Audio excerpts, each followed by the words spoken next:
Okay, so now you've gone through all the process, you've interviewed your employees, you know what you're paying them, you've done all those sort of good things, you know, interview success. You've now got the person working for you.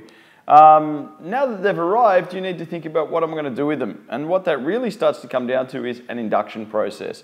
All right, so when they first arrive, we need to make sure that we've got a process by which they can become familiar with the, you know, with the employees of your organization, their role, their responsibilities, and your processes and systems. Okay, so at least that basic survival information so they can get in and get working with your company. All right, so part of that is usually having a probationary period. Okay, if they're if they're going to be an ongoing staff member with you, that's going to be the agreed period where the employer and the employee have got the opportunity to continue to discuss the role fairly openly and the suitabilities of both parties. At the end of their probationary period, 3 months is usually about where it's at.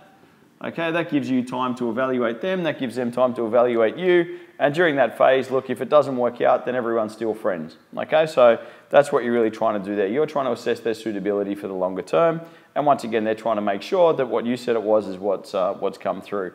So that's really the no blame phase of where things go, and that's not a bad thing to have. All right, so the process of having good induction is to, first of all, make sure there's an introduction phase. Okay, we want to make sure that people understand where they're going to be, what they're going to be doing. They understand who the key staff are. You take them around, make sure they've met everyone they need to, all the key stakeholders, their managers, supervisors, fellow staff members, all that sort of good stuff, that's been covered off. You need to make sure that you're issuing all the basic job info.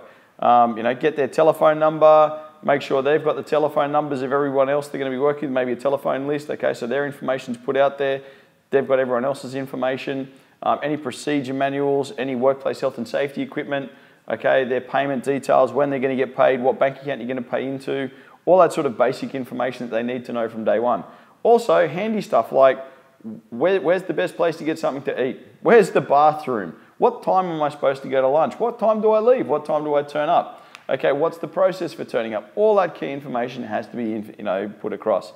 The other thing is that you need to make sure that they understand what the path for upwards conversation is.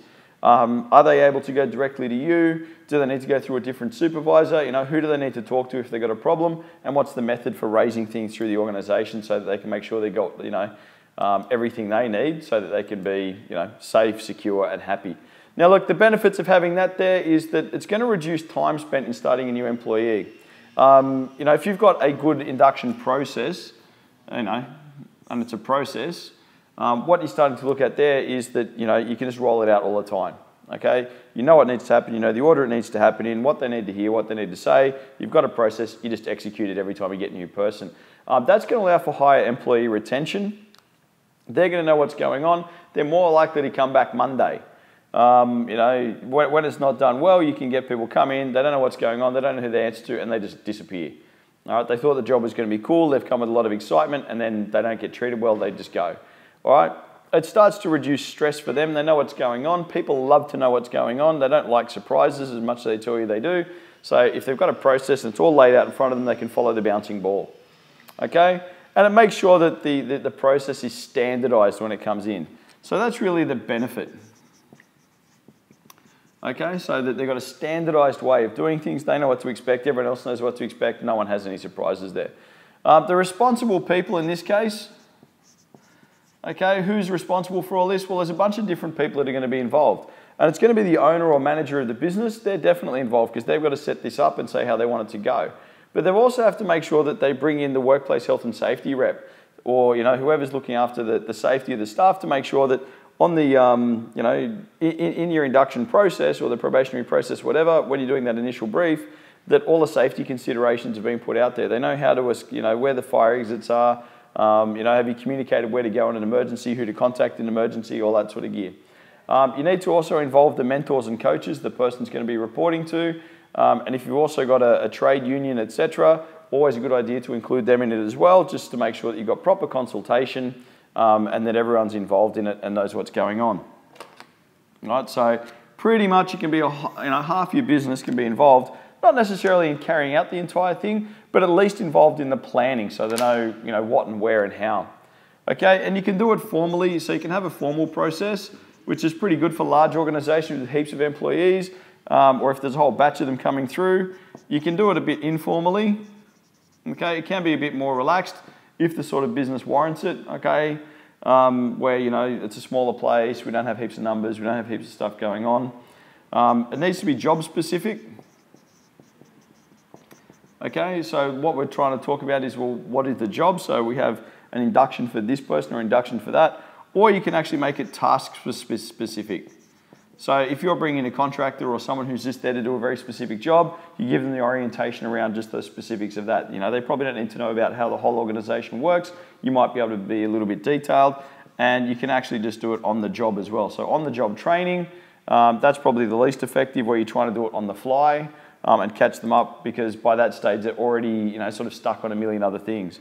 So we just need to think about how we're going to put all that together. Is it going to be formal or informal? Is it going to be job specific, or are we going to make it task specific? And let's not try and make it necessarily on the job. Let's take them aside and make sure they've had their induction before they get into the job itself, because then we're playing catch up and it's not as good. To make that a little bit easier, we might think about putting together an induction kit. Okay, so in an induction kit, that's what we'll, you know, put it together, have everything there, have an organization chart.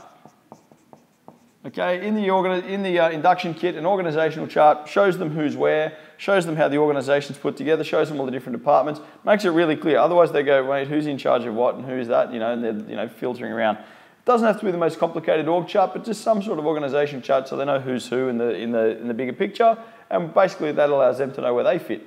Okay, if there's a HR manual, make sure they have a copy, or have very clear access to a copy on your computer system. But remember, they don't know how to log into your computer system very well. So if you've got some sort of manual you can give them, or just even a cheat sheet, basic notes, where to go, what to see, what are the key things that relate to them right now, that's great stuff to have, and then show them where to get the rest of the information on that system. Okay? Make sure that in the induction kit there's a copy of their job contract. Okay, so the job contract and the position description. Okay, so they know how much they're getting employed, they can double check that. They've got their job, you know, position description, they know exactly what's happening. You know, any marketing materials, okay, for your company, so they can have a look at that as well and see what you're about. Because remember, anything there to educate your customers is not a bad idea to educate your staff as well. All right, so they can read it, understand what you're trying to achieve with your customers, and a pretty good source of information there. And also a staff telephone list. Okay, so they know who to contact in an emergency, all the different people they might need to call, okay? That's a great thing to have set up for them, so they can just jump in, you've got a whole pile of information, you can give it to them, they know who to call, they know what to do. Once again, any other things that you think might be relevant to add in there, so that as they're starting out, they know exactly what it is, so they don't feel they miss out. You want them to really feel as quickly as possible that they fit into your organization, that they're welcome, that they're looked after, their basic needs are met, they can survive. You know, and sometimes you can put fun things in this as well. If you've got a, you know, the office lotto fund that they can be a part of, stuff that's going to include them in the company really quickly can sometimes be a bit fun to whack in there. Like, I mean, obviously it's not relevant to a whole massive organization, but if you're smaller, you might put those fun things in there. You know, the party invite for what's happening next week, so they feel their part in and they're not actually left out. Okay, they're the new person, make them feel welcome, make them feel included, make sure they're informed, and you'll have a really good induction process. It's not the hardest thing in the world, but it is necessary, and you want them to just get the best possible start. Okay, you don't want them playing catch up, and you don't want to play catch up as a manager. Great, and that's a bit about induction.